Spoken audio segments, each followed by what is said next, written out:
In progress. This is the May 19th meeting of the Flood and Erosion, Flood Prevention, Climate Resilience, Erosion Control Board. We do have a quorum, so let's first go around and introduce who's here. I'm Dick Mahusky. I'm the secretary, but today I am the acting chair. Carolyn Camlett, alternate. Greg Godleski, member. Chuck? Charles Abercrombie, member of the board. Becky Bunnell, chair, but in absentia. Okay, and since we have a vacancy in our regular members, I will appoint Carolyn Camlett to serve as a full member for this evening's events. With that, I would like to just take a moment here and recognize that Paul Landino, who has been as far as I can see, a two-term member of this board, so he has at least 10 years of service on this board. Very, very prescient, wonderful man. He's going to be missed all around town. He had a lot of activities in town. So I would just like to have just a brief moment of silence in memory of Paul Landino.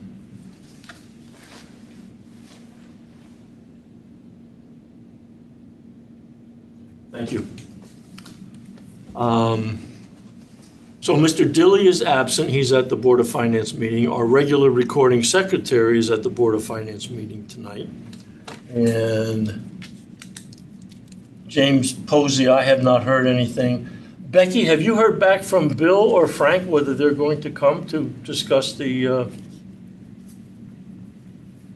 I have not heard back. We requested it and sent the project list asking if they could update it for us. So I'm hoping they will be coming. 7:05. I don't know, because I have heard nothing. Let's just go ahead and proceed as if they're not, but hopefully they'll show up. Sometimes Bill shows up a few minutes late. Yeah. Okay, so the first item on the agenda is the draft minutes of our April 21st meeting. I sent that around. Does anyone have any comments on that, on the draft minutes? I was not here, so I have none.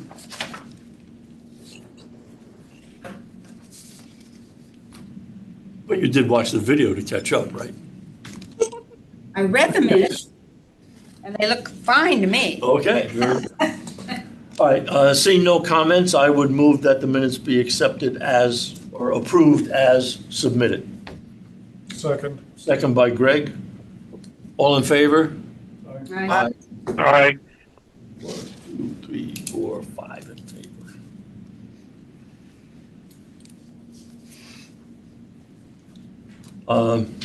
Just a commentary. I did send these around Friday, the minutes and the agenda. And I guess I was too clever by half because I sent them to our new address. The town is converting from .org for all of our web-based stuff to .gov. Oh. And that is active now. Because I reached out to Dave Kelly this morning and said, hey, how come? Because I learned in conversation back and forth with Peter, I learned that you guys had not gotten what I sent out Friday.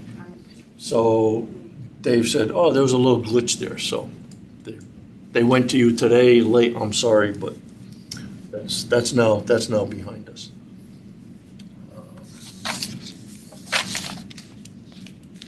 But we don't have to do anything to change that. No. At some point, IT is going to do a universal change, but the .org will still work into the foreseeable future, like even when we officially go to .gov. Okay, so the minutes are done. Active projects. Becky reached out to Bill and Frank Patisse, asking that one or both of them join us to discuss the active project list. And I don't know, I don't see anybody online. I don't see anybody at 5 minutes after 7 beating a path to our door.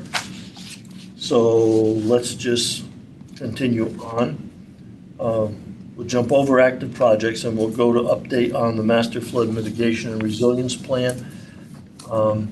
Becky, you won't have any comments on that? So here's what I do know, and I don't have a lot of background. I'd asked for clarification. Bill and Wesson and Sampson are negotiating an amendment to the contract. And the amendment to the contract, as I understand it, the pieces are that we are going to move forward with alternate 1 and 2, which I'm assuming means the 2 optional programs that were listed at the back end. And we're going to eliminate the 3rd optional program, but give them that money, which was $20,000, towards additional meetings, because they've used up all of the 9 meetings, the funds that were designed to give us 9 meetings. They've used up all those funds already. And we obviously have a significant part of the plan still to do. So that's what I'm aware of. I'm not aware I asked whether there's been any conversation about the coastal sites, and I've not heard back. I was hoping Bill would show up today and let us know if there was any back and forth on that. So no, that's about all I have for the plan. I'm not on a lot of the email. Oh, there is one other update. Apparently, Eileen, who had been our project lead with Wesson and Sampson, is no longer our project lead, and someone named Lindsay is now our new project lead from the Wesson and Sampson side. All right, Lindsay Norton is now the project lead. She was one of the 3 people that came to our February public meeting on it. Mr. Hurley, thank you for joining us. Yeah, I knew it was the 3rd Tuesday. I was working on something else. Not totally prepared for this meeting, but Well, then why I'm don't catching up to do. Why I don't- also want to hear any concerns and whatever that you have. I know there are some. we have no concerns? Now, I heard the Becky mentioned or you did Lindsay Norton, and yeah, she used to work for MetroCog. She joined Weston and Oh, Sampson. really? Ah, And she basically has taken over for Eileen Gunn. So now the consultant's changing project manager. Gosh. well, that's, I mean, one of the things I observed, I think, in an email to Becky, I said, we just are playing musical chairs with this whole project from day one between Eli and it's been incongruous, I guess. It certainly hasn't been a straight line. No, It is no, not. it's not. The one thing, though, I can say, as I said, we still are making progress. I mean, as I said, we've seen the flood viewer map. They have our priorities. On Thursday, I have a meeting where I have, they were only inviting Emmeline and myself. Emmeline won't be there. She's on vacation. Okay, now, let's just pause there for a minute. They're only inviting Emmeline and yourself.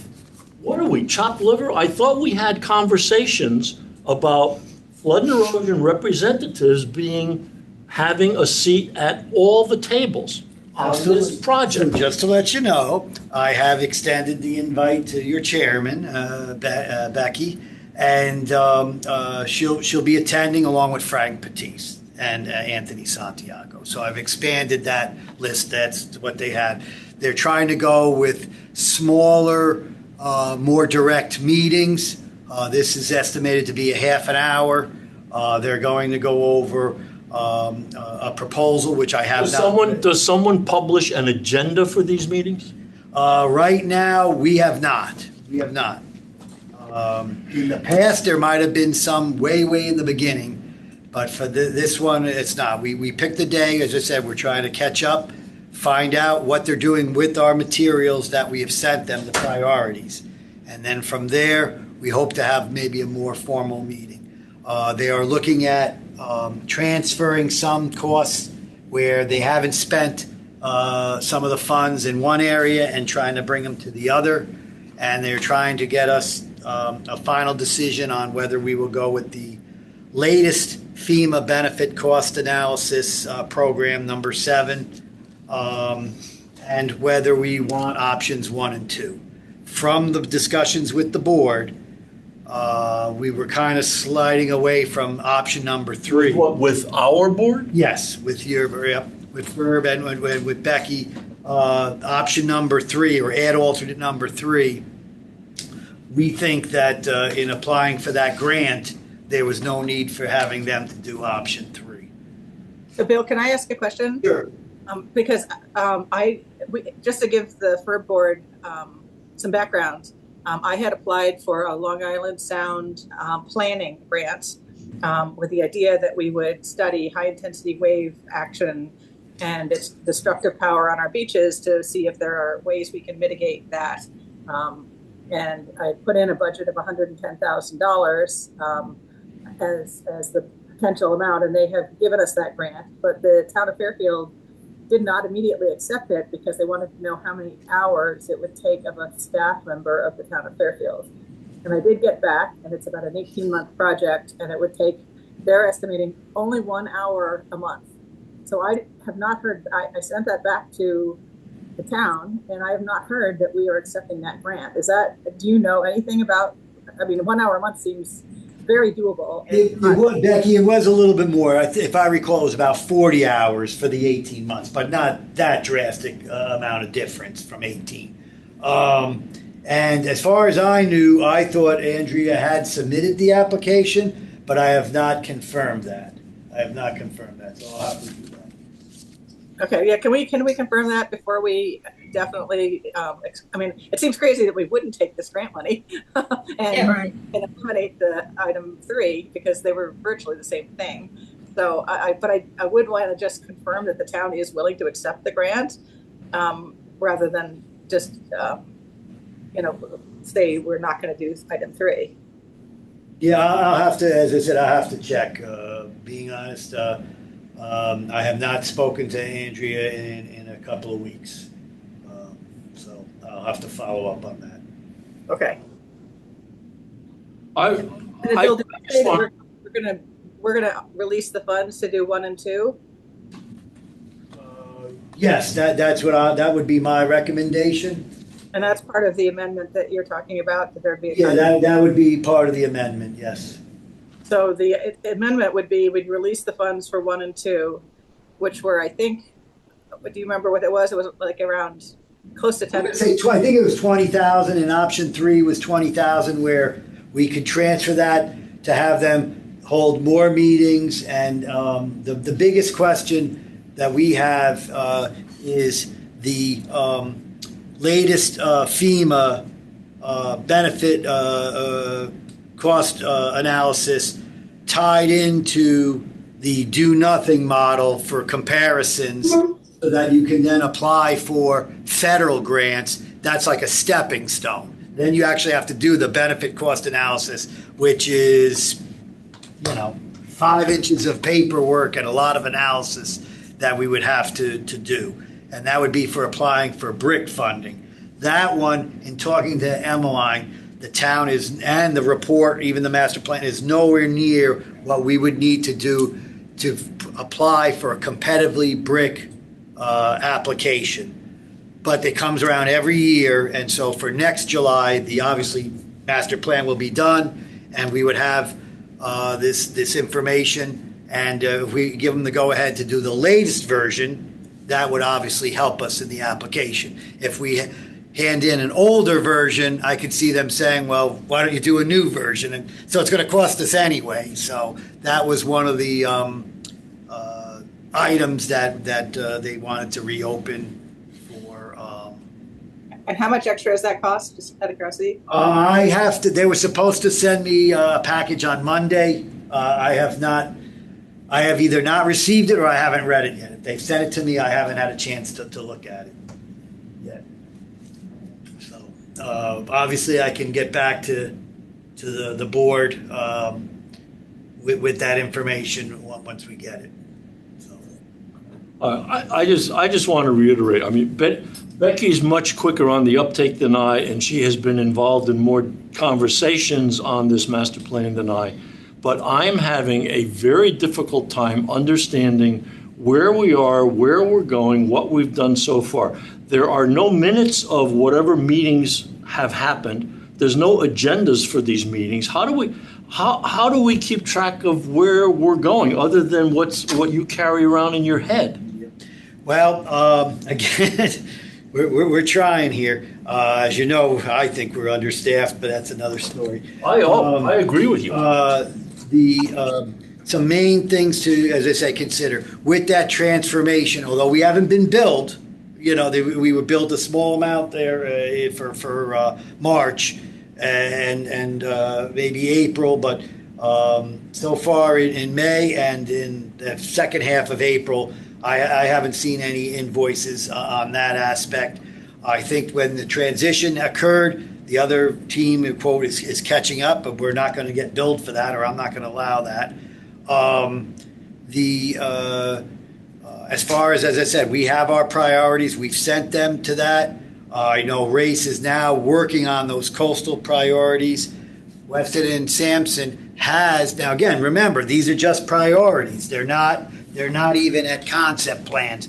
One of the negotiations that we could have is to take them to the next step, but obviously that's going to be more money. The priorities is kind of something that I just saw from our traffic project that we're working on, where they come up with ideas. To slow down traffic, you can do medians, speed humps, and edge lines. Well, here they're going to say you can do rain gardens, you can do detention, or you can do flood embankment protection or something like that. And so that's, whatever the strategies are, that's what they're providing us. They are not concepts. So if anyone was thinking that, we're going to see this grandiose plan of, where Owen fish and do a 30% design, that was never the intent. I never thought. I just want to make sure. Yeah. No, I never thought we were going to do a 30% design. However, I did think that we were going to get some sketch level ideas rather than just a verbal listing of items. Right. Now, if you read the contract, With the coastal, we will get. Wait a minute. Sure.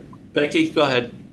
for the Weston and Sampson inland, they were going to do a map plus a listing of things. So it's, as far as I'm concerned, it's relatively useless because we already kind of know all that. So, and they're not even going to put the things on a map where they're going to be. They're just going to say, for this site, here are 4 things. That's like they have right now. They on their viewer they have the yellow polygon that shows the area. We are expecting a little bit more detail on that, and that's something that they're still working on. As I said before, financially they're at like 72% or something like that with the work done. No, I thought they billed us 100% for their Weston and Sampson part. No, not quite. They're up there. They're probably at 75 or 80%, and Race is lagging behind at like 60%. For the 70% average. But we're looking into that, and as I said, as part of the because I don't want them to only do halfway. We have a little bit of extra money, but it's got to be validated. And as I said, I did make a request on behalf of this board to have a list of the meetings and some more background information. I was going to request that anyway because, as I said, they're telling us, 9 meetings have been. That's always been my problem with this. So we're getting that information. Can I just stop for a moment? I see that we have Ted's iPhone has joined the meeting. Who is that, please? Could you identify yourself? And you are muted. Yeah, hi, gentlemen and ladies. I'm Ted Ambuel. I was just following up. I had sent a message to the RTP and also to you guys around the veteran tax exemption for the assessor's office. So I was just listening just to see how these meetings go, to understand it. It wasn't really no full agenda or anything, except for okay. So I connected with Frank on this. Right, so this is just general interest. You don't have any item of relevance for the Flood and Erosion Control Board. Is that true? No, correct. It was just the general listing across the Okay, board. and your last Apologies. name, please? Ambiel, A is in Alpha, N is in November, B is in Bravo, U is in Uniform, H is in Hotel, L is in Lima. All right, thank you very much. Welcome. Yeah, really. I don't know if we're gonna help you much with the assessors stuff. So Bill, I Well, have another question on the coastal side of things. You said, so Race never got back and asked you any questions? They took the list as you gave it? I'll double check that, but that, as far as I know, they were working on those priorities. They had a slight different concept that they were going to try to swing by, but again, hasn't been approved, hasn't been reviewed, or anything like that. I have to see what they're thinking of as well. And do we still don't know how many they think they owe us? No, that one I think was clear in the contract. There was if I recall, there were 8 and then or 15 total, and there could be 8 times 2 or 15. Well, there were 15 illustrations. That was the only number that they put into their contract was 15 illustrations. What they said is they were going to do the coastal they were going to do the coastal concepts, and there were only 10 coastal concepts in our RFP. And they said that they were going to do those with the exception of ones where we said that there was minimal work. Well, just to let you know, and the board for those, John, because you were out of country or on vacation, that Dick Mahusky and John Dilly had and I went over the list. So we gave them like 9 of our top coastal priorities, 3 where if we are entitled to 15, Yes. we would add 3, and then there were 3, I'm going to call them kind of reaches, where it was at least somewhat useful information, but if it's going to be a deal breaker, we could drop those 3 or just include them. If we're entitled to 15, then include them. I think they were raising Reef Road, Beach Road, with 2 of them that come off to my top of my head. And just looking at, what was it, on Monday, if anyone went down Reef Road, it was bumper to bumper of student move out day. It was I hadn't seen anything like it. Was it raising Fairfield Beach Road or Beach Road? It was raising What they Beach recommended. Road and Reef Road. The Fairfield Beach Road we had already. In the I think, as original, one of okay. our, right, if I recall. Yep. That was for the dry egress concept. Right. As far as that's the master plan. I was hoping to get something more concrete to you, but like I said, with the changeover, there hasn't been much coming. We have the meeting. It just happened to be, unfortunately, after this meeting. All right, so the meeting on Thursday is totally by Zoom? Yes. And Becky, you're going to be able to join that meeting? I will try to, yes, I will be able to. If I can't, I will have either you or John attend. Okay, are you still going to be away then? No, I'm coming back tomorrow, so I should be there. So, But Bill, you said that the intent of that meeting is more to discuss the amendments than to discuss any concepts, right? well, we'll do the amendments, and then we're gonna find out, okay, what our next steps are. Yes, we're gonna remind they, again, Lindsay's trying to put on her best face. Okay, we're gonna do this. Indrani, the one the engineer who was at that meeting, she's still on board. Her position hasn't changed at all. Yeah. Do we stated timeline by any chance? Well, again, I'm expecting to have this information so that by midsummer, to have basically almost like a draft completion of everything, and then we able to review it, host our our second public information meeting, and then whatever comments either can incorporate or to close it up, wrap it up, and put a bow on it. But we have to get the final draft and make sure everything that's in the contract is adhered to. Yes. Can they bring a timeline Thursday, do you think? Um, just so we know I can, where- I can request that. I Do you still think figure that's they a have good idea? probably 2 more months worth of work to do. But I can see if they could give us a better timeline, yeah, rather than an estimate. So we know what we're working towards. Yeah, I can do that. I went back and I looked at their proposal, and they have a listing of all the personnel that are going to be involved in this project. And I don't recognize any but one name from Weston and Sampson, which is Indira Ghosh. And then race, obviously, I recognize 3 names Yes, from race. right. And they The race are we know. involved.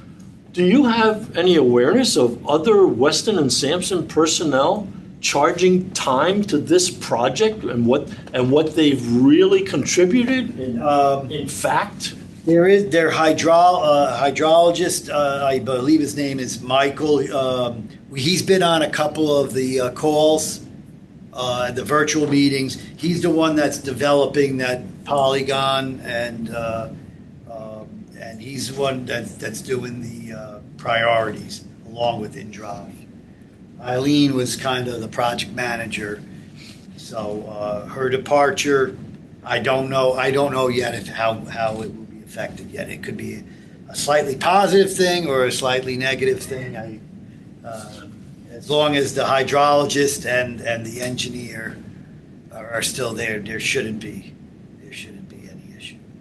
So Bill, I think we're going to need to add one more thing to Sure. this, if we are thinking that this actually is going to have any meaning for the town. It's pretty clear to me that we're going to have a plan that is 70% a map that FEMA could have done for us probably, and 30% very, very vague concepts inland, if at all, because they won't actually be concepts, a listing of things we could have pulled off the internet from inland. And we'll have some concepts from race at 10% with a level 5 level costs. I think we need to add another step that we're going to ask both Weston and Sampson and Race to do, which is to give us a ballpark cost of the next phase of the project so we could put things into the capital plan. Because the whole point of this was to have output. Yeah, I think they're going to do that, Becky. Yeah, they're going to do that. It wasn't in the contract to give us a budget for the next phase of the project, which is to take. No, but these But concepts. they would. The reason being is they want to get hired to do more, and so they will be doing that. I know that for a fact. They'll be doing that. And they'll be what will they be costing out? Taking us to permit level concept design, so we can start applying for grants. Permit level or grant level, right? Well, yeah, one or the other. It will be in their proposal. It would be the next step, but like I was saying before, they're going to also ask if the town is interested. For the true benefit cost analysis, which, as I said, is probably going to be $50,000 or $100,000 alone. As I said, that is huge. So there were definitely going to be some next step cost estimates on the engineering level. And then in terms of construction costs, I'll double check the contract, but I thought at least there was some preliminary or real rough estimates of how much some of these things priorities could cost. What the contract said was level 5 costs for each of the concepts that Race is doing, and that's what we'll be getting. The level 5 concept is kind of a ballpark. Right, that's all. But that's all you can ask for them. We're at this stage, yeah. Right, but will that be the implementation ballpark, or will that be the amount we need to get it to permit level concepts that we can apply for grants? I'm expecting both, to be honest with you. Okay, can we clarify that? Because Yeah. if that's not what they're going to do, I think we should ask for that, because that's what we Oh, need. absolutely, yeah. Yep. Now, Okay. talking to Eileen, she was definitely saying, well, and for this round of the brick, they were they were going to say, well, we could give you a proposal to do all these future things, and I was like, well, it's probably too late to do this year, and I said, yeah, we're going to work on that, but let's let's go a little bit further with our master plan, see with the final product and see if we're happy with them or not. Because obviously, if we end up being somehow disappointed, which I don't think we will be when it's all said and done, again, a major component of this was to at least compile and have everything in one place to see all the appendices. You know, there'd probably be an appendices, but all the reports and all the work that's been done through flood and erosion and the town. So I agree with you on that. Who's actually going to do that part of the plan? You and I talked before about the fact that they're going to give us an editable plan that will. that's correct. Yep, that's correct. Yep. That would be the piece that they put in their contract, which won't be what you just said. But we talked about maybe getting Dave Murphy to come in. Yeah, and to highlight that, when they asked about closing out accounts, they saw that this one with David Murphy was inactive. And I said, well, right now he's just on standby. I said, do not close that account. Thank you. Yep. So it's good communication. We're keeping that because any either deficiencies or I say extra work to add on to our master plan would be using that money. So that's our intent. So yep. Okay. Should we get it? Oh, I guess we have to see the first draft first, and then we should maybe engage David to see what he would charge us to amend the master plan to include all that. Yeah. But as I said, a little bit of, and it was a little bit of a lull, somewhat intentional. Obviously, with their change, they weren't rushing on certain things. But now we'll heat it up again. There was no point in pushing them to do stuff until we knew we had all our priorities and everything submitted. So that's where we are now, to confirm that they are addressing our priorities and how far they've gotten with the Weston and Sampson, Riverine. I guess we're calling them priorities or strategies. Yeah. Can we ask to see just one of theirs, just so we know what they're going to be, what their end product is going to be, what their deliverable is? Because I mean, we gave them a list. There are several on our inland list. I have no concept. I think we're all sort of talking about what we think. They did. They gave you. Yeah, they gave us one sketch from Chicago or somewhere, right, exactly. which was a mocked-up photograph of someone walking on a sidewalk. It was Greek to me. I don't know what they were trying to do. Yeah, it was showing like, you could propose like a flood wall along a sidewalk, and I was not impressed with that either. To be Like a honest. canal in Amsterdam? No, I have trouble wrapping my head around this. Yeah. But anyway, just for the board to know, as I said, this meeting and the one following really is to put everything together, and then we're gonna we want to see action items completed, and so that's our intent. Okay, well, I guess we'll see what Thursday brings. Well, that would be, and then the next one, because as I said, it'll take a little while, but that's the intent for the master.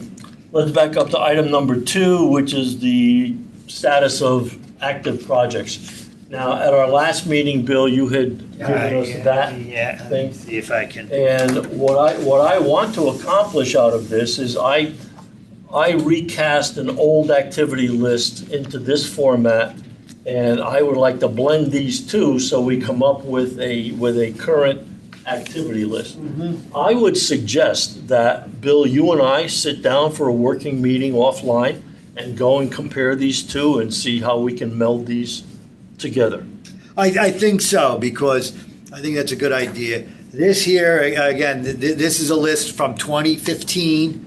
2021, 20. And your comments this year were just what's highlighted in green, correct? And yellow? I'm not Probably sure green about and the- yellow, yeah. Because up top it says Bill Hurley's. Yup, yeah, that was, yup. Something. So there's a couple items that are But, highlighted. and this was to mirror what Ferber, now FECB, has here, but to relate this with the capital projects is a good idea. So And that's what if they pluck one or two of these in their 5-year plan, it would be good to have that. Because if we give them this, then they're going to be, well, what does this mean? So to have it in the format that they have, yep. set with you. We I can totally sit down agree, for an Dick. hour and go over both of these things and Right. try and do a mind meld for them. Okay, good. That. So, Bill, do they have you working on resolving the Penfield NOV? no, that's the one thing I am not involved. So you don't know where it is? My understanding is they have a verbal agreement with everything, but as far as I know, they haven't Email closed out. from them that I shared with the board from FEMA that said they're not pursuing anything, they're not pursuing any actions with it, with Right, with yeah. respect to it. Now, I just heard on the popular news that FEMA is hiring back the 200 people that they let go. So Maybe there'll be maybe some they'll action. have a body, I don't know. Well, they know hurricane season is coming, so. But we do have it on record. We have an email from them that said they're not going to pursue any actions against the town. They aren't going to go and release it because they claim they don't have the personnel to do the inspection to release it. And that's what Dick was referring to, so But, hopefully yeah. that comes to fruition. Yeah. But we do have it written. Was that to the lawyer? Please remind me. No, that was me directly. I couldn't get a response from the lawyer to the point where I gave up. But I've got the email, which I did share with the board, that, you know, they're not going to go and do a formal release, but they're not going to take any further action. So we can start planting, I guess. I don't know. I don't know. I think the town, again, just my opinion from what I've heard, the town, takes that as there's no further action, so no penalty, no anything like that. But until they have NOV in hand, they don't want to be touching the site. Yeah, so we're all in agreement on that. And Well, that's probably the. We're not in agreement. Well, We understand the Right. parties' postures, I would say. As I said, they have their reasons and. We're in agreement as to the most prudent course of action. Yeah. Item number 5, and Becky, you had put this on here, review and discussion of planning and zoning fence topic. Over Yeah, I to don't know if we need to spend a lot of time on that, but there was a planning and zoning proposal to basically eliminate the idea of sand fences on the beach because they are putting in a new fencing regulation. And we pushed back on that, and a lot of people pushed back on that with the idea that these sand fences have been considered for years by the town to be temporary fences that help accrete sand. And so I think the planning and zoning is waiting until the guy who proposed that gets back from a vacation. Got- But I think Are they gonna do that on the 27th? That number is in my head for something. I don't know when their next meeting is, but I got some. But you have sent them a letter on behalf of our board, correct? I sent a letter, and then I think a lot of people in the beach neighborhood sent letters. Yes. And so my sense is that they are not going to enforce a sand fence ban. They realize that this does serve a role. They are temporary fences. They're not going to be, FEMA and DEEP don't seem to have a major issue with their use because, they're not in the way of wave action. A wave would just sweep them away, just like any other breakaway structure underneath the house. So I think it's going to go nowhere. But I just wanted to kind of keep that on people's radar. Okay. Oh, I did want to do one other update on the Rooster River project. The specifications and final plans for the updated Fairchild Wheeler Golf Course, which has the support of Bridgeport. They are going to be closing the 9-hole area of the golf course September 20th. And so in our specifications, it will say that, we hope to put the thing out to bid next week or two, the latest, and have the bid opening. Then the contractor, after Board of Selectmen approval, could start some of the, pre-work, I guess we'll call it. And then they will be able to go in with 100% construction there on September 20th for that one. For the Tungus Hill one, we are expecting the specifications and plans tomorrow. And so they're on the same schedule. We hope they'll be released as two separate projects, but we'll release at the same time, just in case there's a contractor out there that says, because once in a while will happen, well, if I happen to win both, I'll deduct $200,000 or something like that from the cost. We have one more final hurdle for any additional funding, which really just covers contingencies for it. I met with the RTM's informational session yesterday. They had 4 questions. I was able to answer them. And the RTM approval would be the day after Memorial Day, where they will provide even additional money to cover that.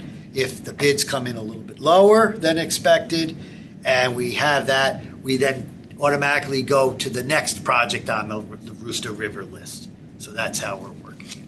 At that meeting last night, I forget, I don't have the name of the individual, but a member of the RTM referred to Mr. Hurley as either a town treasure or a town legacy, and I don't know exactly what words. I do know that gentleman, and I said you're going to make me blush, but His legacy. he legacy? He does have a lot of nice compliments for me, but I've been able to, and the department and the town, whenever he seems to have a concern, they tend to be legitimate, not one of these way out ideas, and we've been able to basically provide them with satisfactory or better than satisfactory results. And so he's always been a very loyal. Well, on behalf of this board, as the acting chairman for tonight, I want to second that emotion that we value. See, now you're going to make me. To us. Where's the camera now? Thank you for the kind Not words. facing. No, thank you for the kind words. And Is as you cutting off know, golf in September a big deal? excuse me? Cutting off golf in September, is that a Well, big deal? we really wanted it the day after Labor Day, and they realized that you get a couple of weeks, and so that was our compromise. They wanted to have it in like mid-October, and we're like, we can't do that. That's not giving enough time for the contractor. So we came up with an agreement of September 20th. But the key thing is, the one that we were trying to do over the winter, obviously the golf course would have been semi-open, but we just had a terrible winter and we couldn't have them do any work anyway. And then to have them do it in May and June, that would be their peak months, and they would want compensation for lost revenue, because they were talking hundreds of thousands of dollars in lost revenue. They can't take a joke. The chair would like to recognize our half member, Mr. Peter Ferrio. I have a question which might mirror Keith's sentiments or questions. Bill, is this the rebidding? Is it a bid on the outcome, or is it a bid on a structure, or is it a bid on the process? What is can you define? Because I'm brand new to this. Is it a bid on the? No, the bid is on the actual construction of the detention basin. Which is identical to the prior bid and the prior. Pretty much. Bidder? We have a All right. formally approved accessway by the city of Bridgeport. They are responsible for underground utilities and marking them out. The plan that they had sent our engineer, like any other GIS plan, give or take 10. So they're going to be responsible for, popping up the sprinklers and marking them and all that so that they know. They did provide an additional access, which was not in the original one, where we can cross the river so that the contractor could get to the other side. Right. There was he was able to cross the river to get on the what I'll call the lower or the southerly detention area. Now they've given us permission to cross on the northerly one as well. So there have been some changes there, and the biggest one is that it's 100% closed. Originally, they were trying to say, well, maybe we can move the hole or make the par 5 a par 3, and you still might have, an occasional golf ball shooting off and golf carts coming, it just from a insurance, that was one of the reasons why we couldn't quite agree on it either, is there were some insurance questions, and so this way all that's been straightened out. So I understand right away GIS, but the function, from what I That understand. hasn't changed. So, but the outcome, I think my understanding is the outcome is the bid process for the outcome, or is the bid process for pre-established construction? Do you, if I make Basically, I'm not the picking spec, up- I'm going to say. The design is all set on paper. Okay. The contractor is saying, I will charge you $2 million to build that per the plans and specifications. So, and that design. And basically, it hasn't changed. Approved on, and there's no, now it's that, so that structure is being rebid. Basically, Okay. the whole construction project's being rebid. The permits haven't changed, so therefore, we still have the approval for all the permits. Now, if we went and redesigned it, we'd have to go back for additional permits. What we did is to make sure that we've cut down some of the unknowns, is what it really is. There was an unknown, as I said, about insurance. There was an unknown where the contractor that we had really didn't want to sign off or be responsible if he hit any electric lines or irrigation lines. Now we've got that straightened out where Bridgeport is they have 3 months to mark out things and do whatever rather than be rushed. So they have that. And as I said, the no golf play for those 9 holes is a big difference. So that takes that equation out. So we've eliminated a lot of the unknowns. I won't say 100% of them, because anytime you dig underground, you don't know. But we've done a real good job where I'm going to say 95 to 99% unknowns should be resolved now. Chair would like to recognize Mr. Keith Bradley, member of the public. Hi. Hi, Keith. No longer a member of the board because of physical disabilities that I've developed. Sorry to hear that. Couldn't stay on the board, but I do appreciate the time that I had been on the board. You may recall in December, I started off with a quote from Roosevelt, Franklin Delano Roosevelt. I will reiterate it, I will paraphrase. When he was supposedly looking to fix what was happening in the Depression, when he came into office, he said, do something. Now we are. You don't want to do something without a permit. Maybe I'll finish, we've Bill. learned. Maybe, okay? Sure, yeah. It's okay? Do something. If it works, do more of it. If it doesn't work, do something else, but do something. We have been studying this, and all we've gotten out of the so far, as I've seen from the master plan, is a identification that we've got a big problem. We've known that since 1965. Planning a permanent structure, let's look at Fairchild Wheeler first. A permanent structure at Fairchild Wheeler actually has that $2 million can be done the same way with Tiger Dam deployables. There have been arguments as to why we can't do deployables. One is that you need permitting for them. No, you do not. I have we went to DEEP. 3 people from DEEP said, nope, for deployables, you don't need permitting. Second is that to mimic what would be done by this $2 million project, which is permanent, would be $90,000 back of the envelope estimate. So you could do it for $90,000, you could do it for $2 million. If you do a permanent and it doesn't work, or it doesn't do something that you like, then you can't fix it. You have to take it down. Well, one of the things that we should be doing is we should go talking to people who are kind of there. Hydraulic and modeling and doing all that stuff is great, but if you talk to people who are there, and I apologize because Peter and I went, didn't know you couldn't walk there and look at things, and my bad, I apologize. I wasn't a member of the board, so it hopefully doesn't reflect on the board. But what we found out was there's a very interesting problem on this at Fairchild Wheeler when we have a rainstorm. The water stays there. It goes about somewhere between a third and a halfway up the hills, and it stays there. It stays there for days. It inundates that land, then for weeks and months afterwards, making it unplayable, but really that's where the water is staying. So it's already detained. As we have been told, we have somewhere between a 10 and a 30% chance that that's going to mitigate 10 to 30% of the flooding. If that's the case, if the water is actually just standing there, it's more likely 10% than it is 30%, right?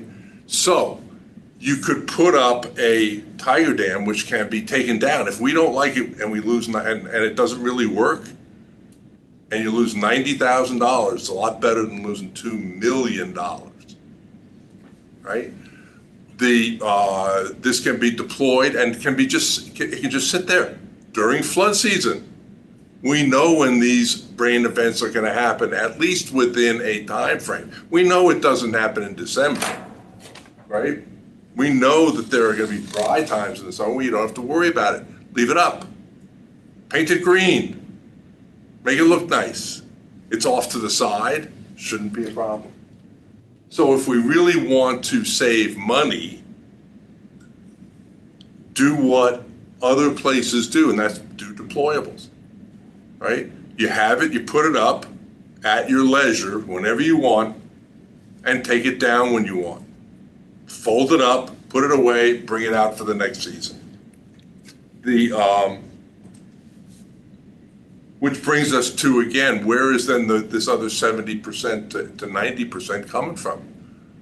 Well, it's coming at least in large part down Route 59, and the project that I proposed for deployables with box walls to move the water into Owen Fish Park had a number of things that brought issues. One, do you have to have permits? No, you don't have to have permits. Again, went to deep, said, do you have to have permits to do this stuff? Two, you have 4 million square feet. All you want to do with the deployables during this storm is to hold the water somewhere between, say an hour would be a reasonable amount, right? Hold the water back for an hour. After that, if they can then be, the Rooster River is flooding, is mitigated, and the water can be drained out the river. People said the problems with that are that you have, one, you don't know how much water, there's a hydraulic study would have to be done. I don't know, if we haven't answered these problems since 1965 about what the hydraulics are, I doubt we're going to get any good answers at any time before in a reasonable time frame. The cost for doing the deployables there is about $20,000. Right? If it works, great. If it doesn't work, do something different. But do something. So another issue with that is you can't do anything that's going to make it bad for somebody else, right? So if we put water into Owen Fish Park and, oh my goodness, it overflows into 10 units which face the pond. Actually, the pond drains into Owen Fish Park currently. If that's a problem, put up a deployable.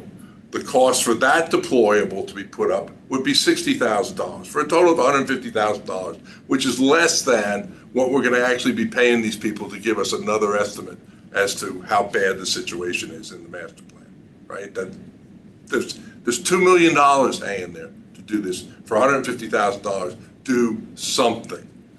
Who's going to deploy it? Well, we heard at the meeting about tiger dams that the fire department was reticent to, because they're going to be needing to respond to emergencies when these things happen. Great. These things that we would be having as deployables will cut down on those emergencies. But okay, say that isn't the case. there is a model for volunteer organizations doing things for towns. You have volunteer fire departments. You have volunteer EMS. Worry is that those are things which are going to be difficult to insure against, right? One, because you get the people. Yes, I could pretty much tell you can get the people. Two, you'd have insurance problems. Yes, you do. You have insurance problems for people going into a fire that is a lot less than the danger you would have in putting out a deployable. And we've seen that people do these routinely, right? So is that a problem? No, we can do that. You can't have a catch-22. If the fire department says you can't use volunteers and they're not going to do it, that's catch-22, right? That doesn't get us anything. So my, not sure how this should happen. But instead of, and I have to ask, how come we only got one bid for doing this project? Right, we have one bid, all this $2 million. We had two bids. Two bids, I'm sorry, two bids, right, for this $2 million project of basically building a wall. Well, I don't know, but if that's the case, you have to think about, can you do something for a whole lot cheaper? And again, I have no financial interest in any of these things. I just think they're two really good ideas, and that we ought to really be exploring them. And we ought to just try it, because do something. If the worry is that we're going to have somebody who's going to get hurt by doing these, we're going to have some action that happens. I'll offer another scenario. If there's a $150,000 solution that could really fix this problem, and we don't have that do something, while we're playing screw around about building berms that have been now, how long, years in the processing, if we haven't done something, and we have a flood, and it has the same kind of detrimental effect on the dozens to hundreds of people downstream in the Rooster River, I think you have a lot more risk from that than you do if you have everything done to mitigate any problem downstream by what you're doing in doing something. So I would propose we go out and buy, and you take the tiger dams when they're not being used on the, say you have a flood that's coming from the coastal, you have a 2-day warning, you take them down at Fairchild Wheeler, and you roll them down to the beach and put them where you need them. Because you got 2 days notice to do it. It takes an hour or two to get the things up and down. Okay, thank you, Mr. Bradley. Your comments are duly noted. If I can just add a couple things. There could be some applications for the Tiger Dam. For the most case, what I would say, let's just say this table is the river and it's shooting down. The Tiger Dam going along the side, and you mentioned that Owen Fish perhaps to protect the condos, from the, because one of the things that we were proposing at one point was to raise the dam wall 12 inches, all right, to protect the condos. And ironically, the condos where they're like sunken in a little bit, they actually were voted against that because of aesthetics. So perhaps the Tiger Dam, could work in that location. But the big difference is huge velocities through there. Is that you're going along with the flow of river, not necessarily across. But still, the velocities are going to, even when it's flowing in the same direction, velocities are going to have a significant impact. Yeah, they are. Okay, I'm sorry. May I answer that question? We have all been demonstrated what the Tiger Dams can do, and we've in the videos that I've shown what the box walls can do. So the answer that those are direct hits. Those are direct impacts against them. They are in a tripod setting, right? And, you know, we went and stood there and looked at this as to what can be done. And these are being used in numerous applications around the United States and the box walls in Europe as well. And they are designed for direct impact, not for flow along the side of it. And so if you're worried about mitigation, if you're worried about the risk to that area, and you have a place that you could put these up and raise it, and it costs you, you know, that cost was $60,000 to do that, and that was to do that at and I forget, Dick, you were there. The one on the low side was a 4-foot wall, and the other was a 3-foot wall, I believe. So no, they are designed for direct impact and have been, the applications have been. So this topic is not dead, is not tabled. We had Keith and myself and Becky met with John DeSecco from the Tiger Dam people last week. He's putting together some estimates for a number of locations that we talked about. There needs to be significant dialogue among the fire department, the public works department, our emergency management people to see about who would deploy when, how. There needs to be conversations with our risk management group, so we proceed forward on this with our eyes wide open and informed. So thank you for leading the charge on this, and it is an active topic. Thank you. Becky, Chuck, comments? No, I'm good. I put myself on mute because my dogs are barking. So Bill, we are going to get formal quotes from the Tiger Dam people on it, as Dick mentioned, both inland and coastal sites. And we would like to sort of set up, as part of the master plan, a meeting with the appropriate departments where we could sort of talk through pros and cons and talk about logistics of how and if this might work. Because this might be an alternate that we want to put into the master plan as one of the options for some of our sites. I think we had listed employment of deployables, if I recall. Again, I'm the one who's ignorant of what's in the master plan. I think that was still one. We kept that on behalf of the passion of Keith and the others. Yeah, I believe we still have it in there.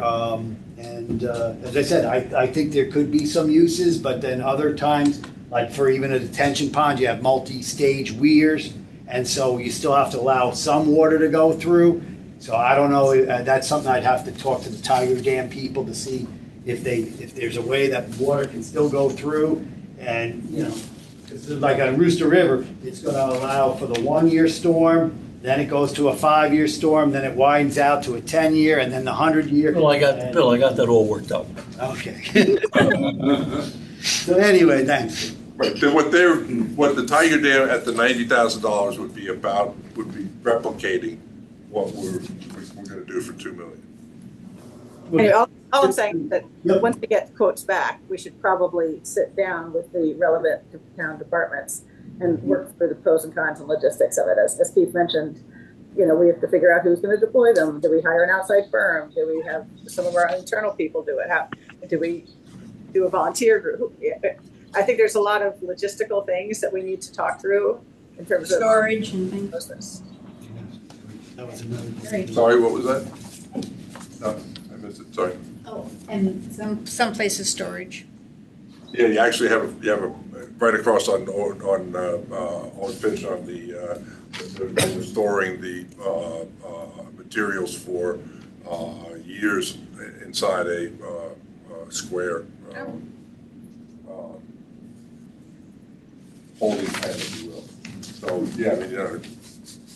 Anyways, as Keith mentioned, I think there's lots of unanswered questions, but I think we need to get the right people in the room to try to answer this. Yes. Yep. Okay, so let's move on from that. The report from the Committee on Do-Nothing Valuations. I see Manish was unable to join us tonight to be further frustrated by his topic on that. So Becky, you have any updates on that? I'm unaware of anything.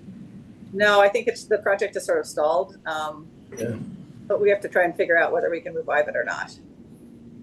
Just before we go away from that other piece, what's the next step so we don't let this be something that goes on? What's the next step you want to do? The next step is we're going to get the proposals from John DeSico. I will send it around, because what I did, I just did a couple Google Earth snapshots and sketched some stuff on them. I will send those around to the board so you're all aware of maybe 5 locations we talked about. And I asked that we get a formal proposal from the NOAC where the box walls. Sure.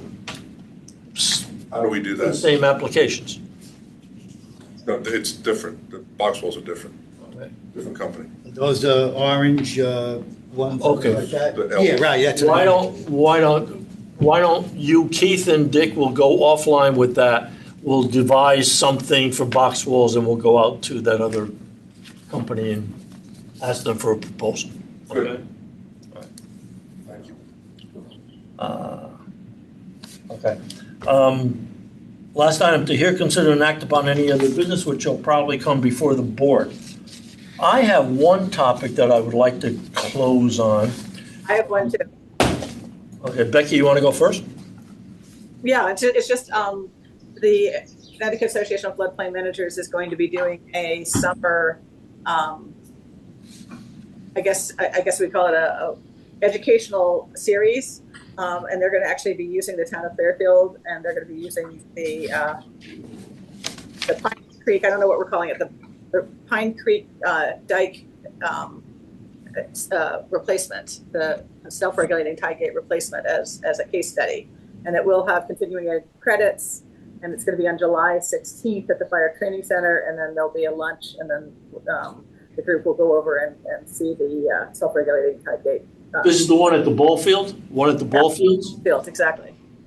The South Pine Creek Tide Gate, we refer to it. It's Okay, the one Race had designed behind the Kiwanis Field, yes. So just if anyone wants to attend, there is a minor fee to attend that just covers the lunch, for like $20 or something. Well, maybe Bill can pick up the tab for us.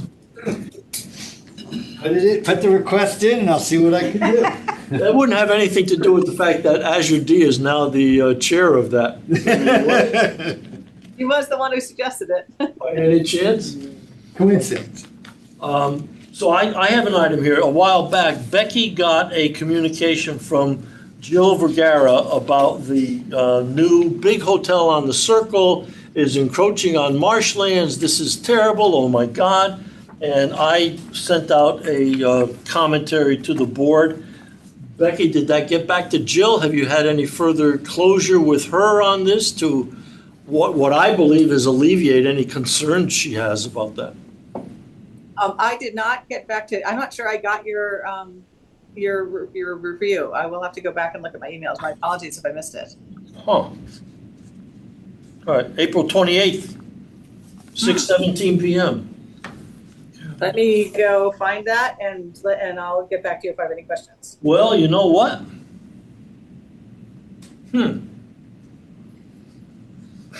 Maybe I didn't send it to you. I'm looking at the addressees here. I will send this, my bad, I guess. I will send this out again. Get it? How would I mean, you raised it. How would I not? Oh, God. You know, this getting old is becoming a challenge. I'm not getting No old. kidding. That's okay. It beats the alternative. Okay, I will send this out. So Jill had concerns about that. I looked at the drawings and things and made an I have to erudite know what you comment said on you it. have concerns, but I didn't get anything beyond that.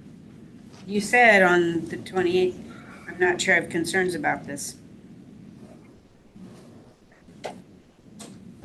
You got my communication, right?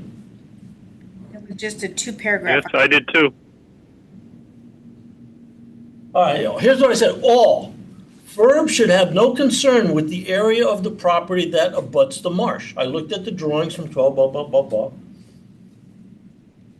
Oh, yes, actually, I have it as well. Okay, everybody got it. Becky, you did not get it. I'm trying to look right now in my emails to see if I No, can. no, I'm looking at the list that I sent it to, and, Oh, I did, I wasn't on it. Okay, so yes, if you could send that, I would be happy to follow oh, up. I certainly will. Thank you. Anything else? Just one small thing. I'd appreciate it when people go and use acronyms, that they don't just assume that everybody reading it knows what the acronyms stand for.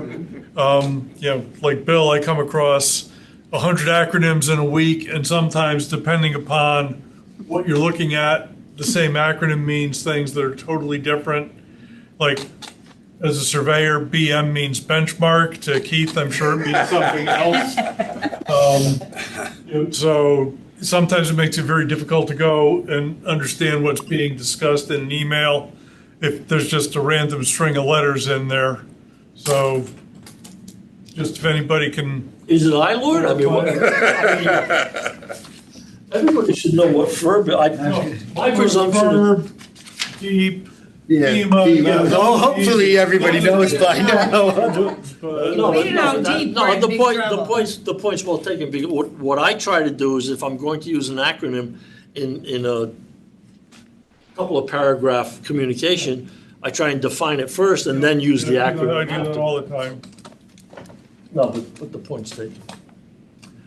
Anything else? Going once, going twice? Motion to adjourn. Second. All in favor? Aye. Aye. All right. Thank you all. Thank you, Have Bill. a good Thank you, evening. everybody. Thank you, Bill. Yeah, we'll have to. Did you guys go look at I'll send you, damn things I'll send you. an beyond email. that one day? A couple voice The notes. day Still- you it's did still something different or recording. the same? No, that was the same day we Oh. went together. Yeah, Oh, And we let's met You mean, together. oh, We no, met- Yeah, when we recording. did that, when they did the presentation, or you No, went, no, you we went a were- second We time? went independently. Night, everyone. Good night. Good night. Good night.